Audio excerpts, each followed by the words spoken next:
El vicepresidente de la Diputación de Valencia, Juan José Medina, ha iniciado su primer contacto con el alcalde de La Yesa, Miguel Ángel Sanahúja.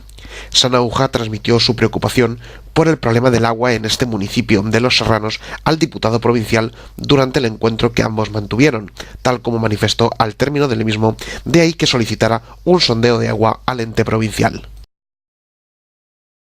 Nosotros que queríamos que nos hicieran un sondeo de agua, porque en La Yesa lo peor que estamos es en el tema del agua. Entonces, claro, nosotros todo el dinero que podamos allí invertir lo gastaríamos en agua, en hacer un sondeo de agua.